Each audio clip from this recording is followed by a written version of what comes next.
Eagle, proud symbol of our country, keep on flying high up above, and together we will stand and we'll restore the land. Oh, Eagle, keep on flying, Eagle.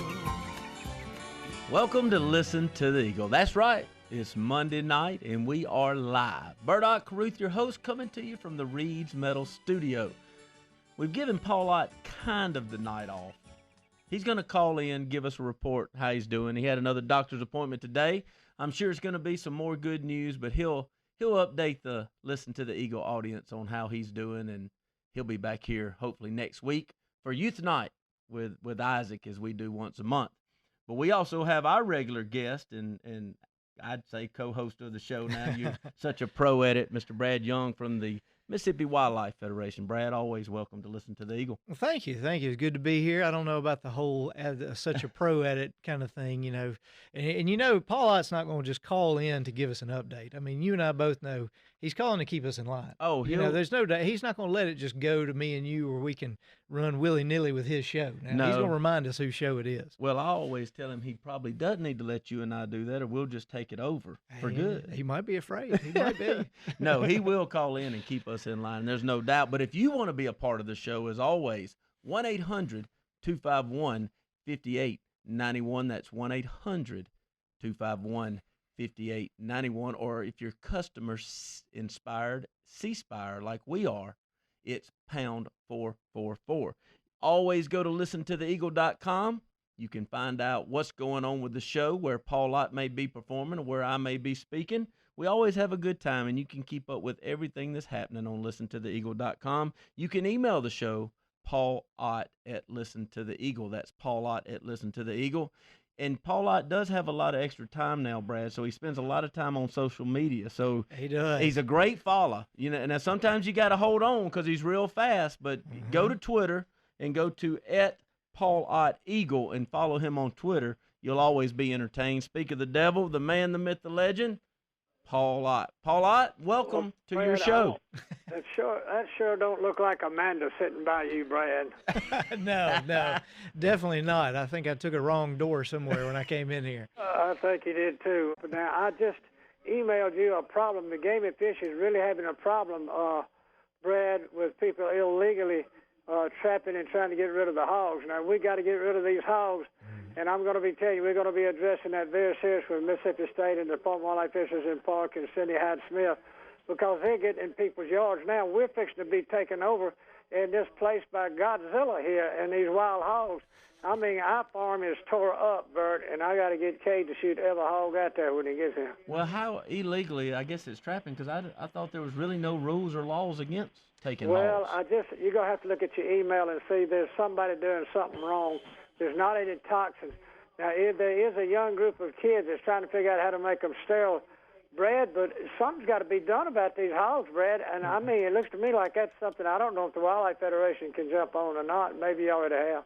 No, you're absolutely right. Something does have to be done about these hogs. I mean, they are literally taking over our landscape, driving out all of our native wildlife. And I think what the problem was, Paul Ott, was that it wasn't that they were trapping, of course, is very legal for hogs, and that's what we recommend in order to, control hogs on properties. The problem is that you have to leave an opening in the top of that trap of at least 50% of that top to allow the escape of non-target wildlife, things like bears, turkeys, deer, whatever. So you can't have a hog trap that has a completely enclosed top on it. You have to leave an opening in the top of that trap so that if a bear gets caught, he can climb out of it. Well, that's what they were writing about. Well, doesn't that defeat the purpose of trapping, giving them a way out? Well, the hogs can't jump up out of there.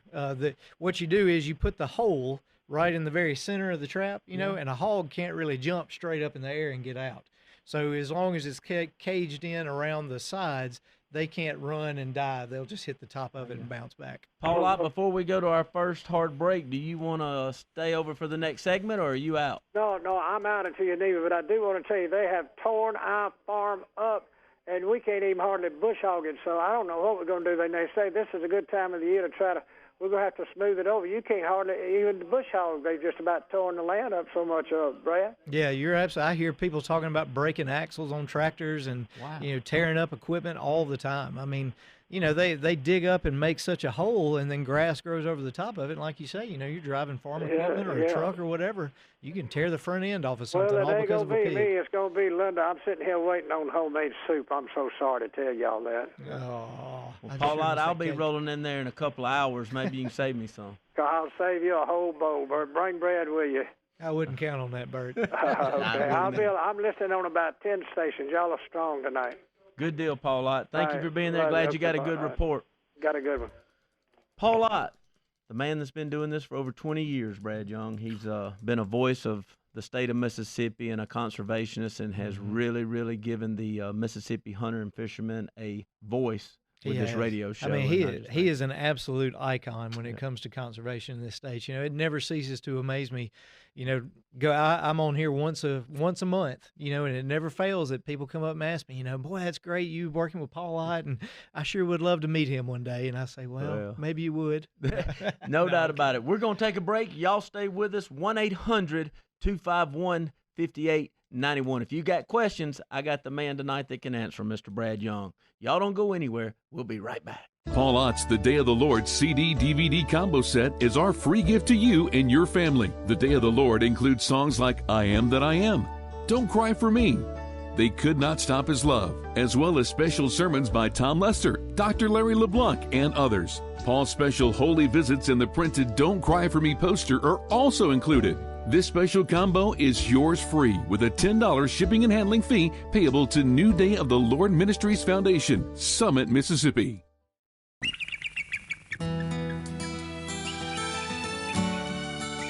Welcome back. Listen to the Eagle, your live call-in radio show on hunting, fishing, God, family, and country. Bert Ott Carruth coming to you from the Reed's Metal Studio right here in the beautiful capital city, Jackson, Mississippi. Got our regular and special guest, Brad Young, with the Mississippi Wildlife Federation. Brad, right before we went to break, we were talking about, Paul Ott brought up the subject about his farm and the hogs just absolutely destroying it. And I know it's a problem all over the state of Mississippi, but it's in other states. I was sharing with you that a friend of mine actually went out to the state of Texas and did what we call a helicopter hunt, where they go in these helicopters and they just get to mow down these hogs. And he came back. It was so much fun. Oh, yeah. Can we get that going in Mississippi? I know that there are certain agencies, USDA Wildlife Services, that's one of their control methods. And I know that they've done that in some of the marshes down on the Gulf Coast, and of course, in the Delta on some of that open ag land. And we've actually done helicopter hunts? Oh, yeah. USDA Wildlife Services. Now they're a federal agency, so, they know all the permits and FAA regulations and all that. Now, I don't know if Brad Young and Bert Ott Carruth can go rent a helicopter and go up there and do it. Now, that might be... I'm not sure. We'd have to look into that. Well, I'm just thinking twofold. Let's say you can fly a helicopter and you got your pilot's license and you own one and you wanted to maybe start a business. There's a lot of people that would pay good money. I know I would to go up there and do that. Oh, yeah. So now we can help start business in the state of Mississippi. Got that right. And we can solve getting rid of some hogs. Oh, no doubt about it. You think about it from like a fundraiser perspective. That's what I think about. Who wants to auction off a chance to get strapped into the door of a helicopter and go shoot pigs out of it? Yeah. Oh. Just close your eye. If you're out there right now, not if you're driving and listening to the show, but just close your eyes and imagine how much fun that would be. Oh, yeah. And like you said, it serves a very good purpose, because that is in certain habitat types, of course, that is a very effective way to kill a lot of pigs and get them off the landscape. Now, in a wooded area, not so much. Right. You can't. But let's talk about some laws or some rules that are out there. You mentioned the ones that got in trouble for trapping didn't do it the correct way. But other than that, there are no real guidelines on hog hunting. Absolutely not. The Department of Wildlife and Fisheries has pretty much flung the door wide open when it comes to killing hogs. You can kill them You can kill them at day, at night, with any weapon that you so choose to shoot them with. You can trap them. Like we said, literally the only regulation I can think of is that you have to have that opening in the top of a trap, right, just big enough for an animal to get out. And as of today, you can't poison them. You can't use any kind of a poison that would affect other animals out there in the woods. But you and I talked about in the break two things I want you to share that you did, the video that you saw about the guys in Texas. And then also you said they're really close in Texas maybe to have a poisoning. That's right. That's right. There has been a lot of discussion, poison or some kind of chemical control is going to be the future of regulating hogs. It really is. Oh, I can hear PETA now. Oh, I know it. I know. Now, and that brings us to the point of what we're talking about, is that what Texas is about to do, and I can't tell you that they actually have yet, but I've heard tell that they're about to legalize a drug called warfarin, which is essentially the active ingredient in rat poison. Okay. It's the same thing. Now, what they're talking about is a bait called kaput. All right, and it's been approved by the EPA because, like I said, it's used in rat poison as it was. But this is a much lower dosage, and so they're using this to try and control hogs this way. Now, like I said, I am all for removing every feral pig off of the landscape as quickly as we can. Mm-hmm. But the issue comes in that, number one, they have to eat it repeatedly over the course of about 4 days. And anybody out there who's ever tried to trap a pig knows that it's hard to keep them in one place for more than 4 days, without moving on to the next place. Right. Number two is that they have to do it for 4 days because it's such a low dosage. It has to get that much into their system. And the problem is that, that low of a dosage at Slow some death. point, that's right, it's a very slow, That's very not slow, good. very painful death. And look, I'm no fan of hogs, Right. but come Still on. got to be humane. That's I right. mean, That's look, right. on the big scheme of things, I know PETA jumps up and down at the, just somebody to talk about hunting and wants to bash it. And I'm no fan of theirs. But at the same time, we as hunters and fishermen, we always do go above and beyond taking care of our harvest as well. Now, these are a little bit different. We need to get rid of the hogs. We do. Well, let's talk about this real quick. So hogs, can you harvest them? And is there on those wild hogs, is there edible meat? Yeah, absolutely. Absolutely. A lot of people, kind of prize them for that. It's funny, I go to these meetings and they talk about hog damage and, how hogs are spreading across Mississippi. And the fact of the matter is that these hogs are not invading all 82 counties on their own. Right. Okay. They're not just moving. What's happening is that people are picking them up from one place and taking them to another and turning them loose. To get them away That's from right. that. Yeah. Well, or they're doing it for another sport, for another chance to hunt, another thing to harvest, that sort of thing, not really taking into account the damage that's going to come from that. But yeah, a lot of people harvest them. Now I think about these food banks. We talk about people harvesting deer and giving to the food banks to feed the hungry. Yeah, hunters harvest. Yeah. Good night. This is a part. Hey, let's harvest the fire out of these hogs. And let's get these food banks full so nobody goes hungry. It would be. The only problem that you run into is that hogs are notorious for transmitting a lot of different diseases. Are they? Brucellosis, all kinds of feral nastiness that goes out there. Look, like anything, if you cook it enough, you're fine. But I would tell everybody out there, if you harvest a hog, my advice, and anyone who deals with these things will tell you, the best advice is to always, always wear gloves when you clean and process hogs out there. You never know, anything as small as a little cut on your finger or you're using a knife, that sort of thing, be careful because they do carry a lot of diseases in Mississippi and we have to be careful about that. We'll be right back with more of Listen to the Eagle. Hello, my name's Michael Gandy, and I've been privileged to know a fellow by the name of Paul Ott Carruth since 1958. He has quite a story to tell, and it's available now on Amazon and Barnes & Noble as an ebook. Listen to the Eagle, The Lives of Paul Ott. All funds will benefit Talking Book Services of Mississippi, your blind friends and neighbors. The audiobook version is coming in June.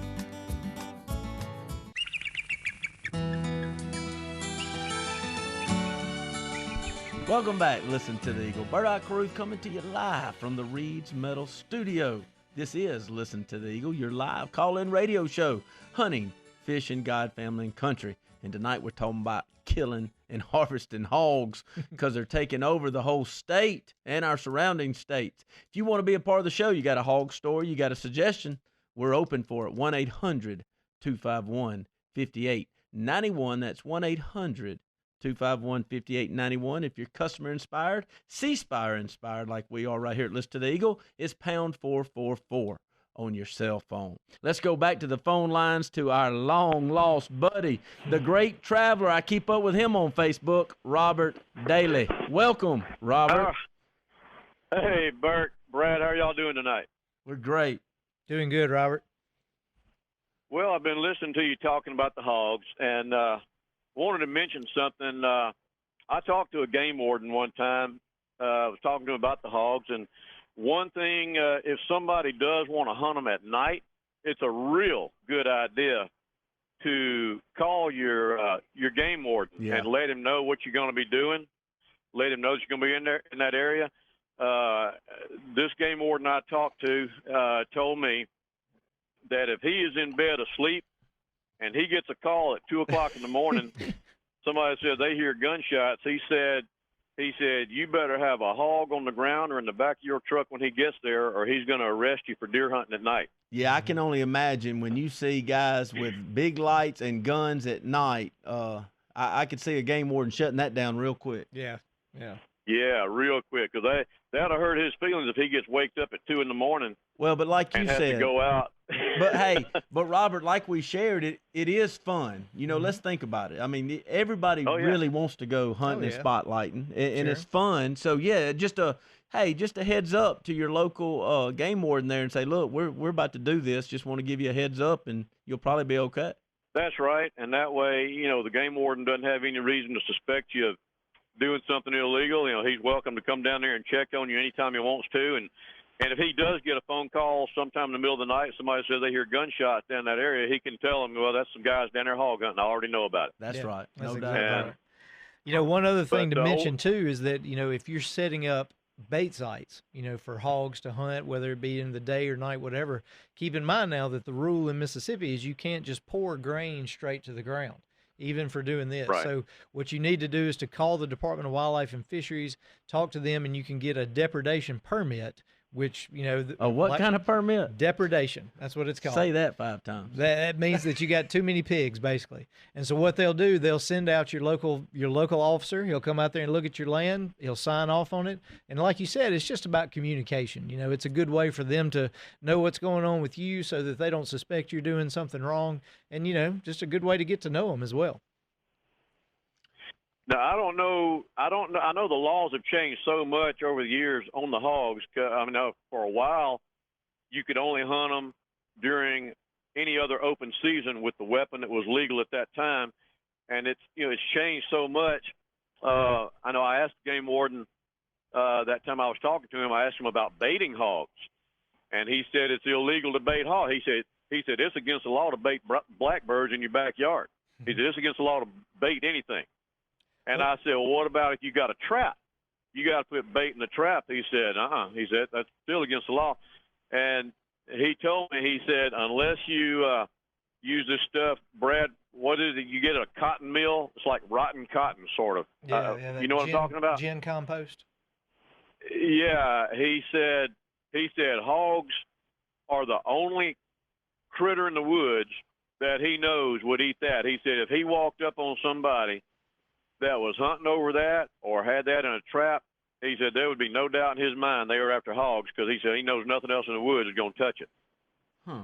But now I don't know. I'm not qualified to say if the law on that has changed. I don't know if it's legal, if they accept it, or what. I know you got to have a way to get the hog to go in the trap. Yeah, they have loosened it up a lot. You're absolutely right, Robert. Once upon a time, it was that you could only harvest them during a season with that weapon of choice. So in other words, if it was bow season, you could only shoot one with a bow, so on and so forth. But now it's open. The door is wide open. You can sit up in a deer stand during the middle of June if you want to and shoot pigs. Like I said, now the only regulation is that you cannot pour grain directly even on in the June. ground. Even if it's not deer season. Yeah, that is the rule. That is our baiting rule now, is that it has to be in an above ground covered feeder.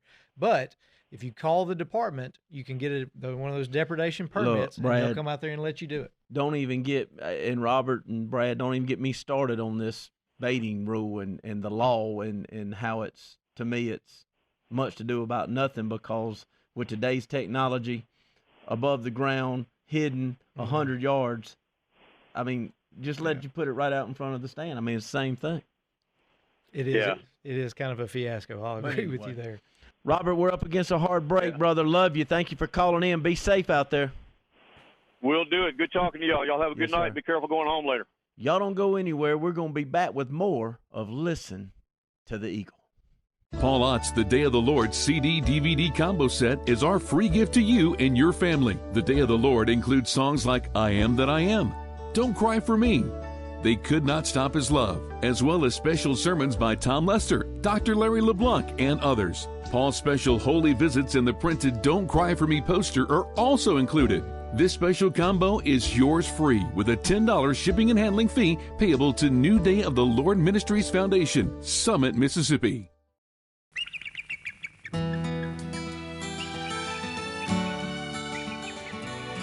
All right, welcome back. Listen to the Eagle. Bert Ott Carruth coming to you from the Reed's Metal Studio right here in Jackson, Mississippi.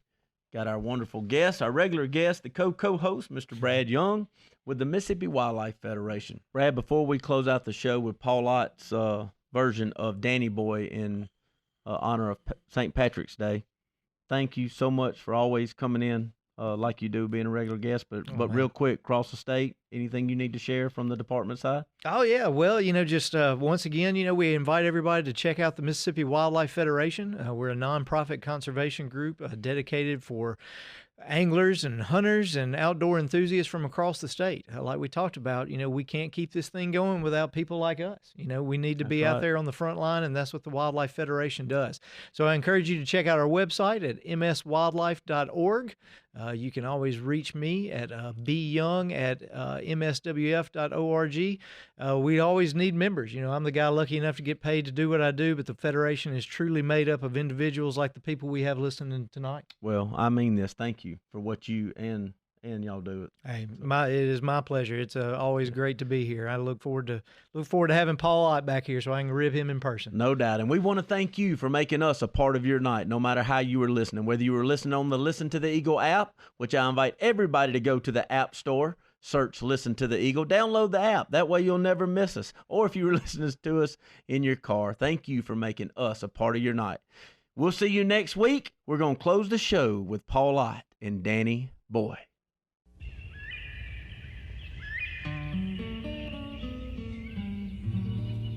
Oh, Danny boy,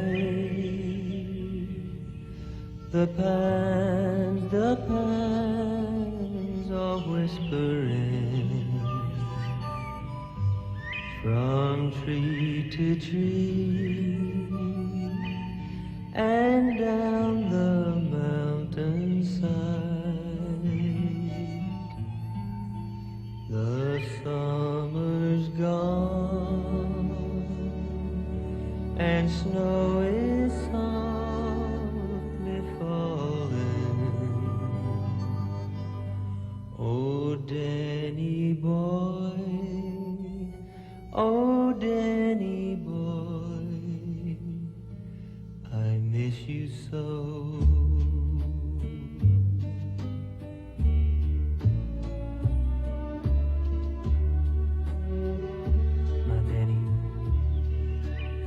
Brought all the love that you could bring, and life was so tall, so green in the spring. And now when it's cold and gray in December, I remember. We saw the fish jump and heard the whippoorwill sing, and summer passed by like some moving thing. My daddy, my son, in cold gray December, I remember, oh how I remember.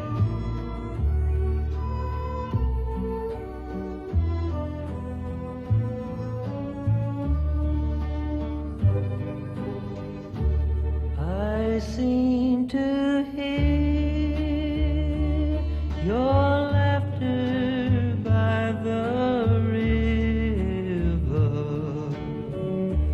where small lakes ran and played in summer sun.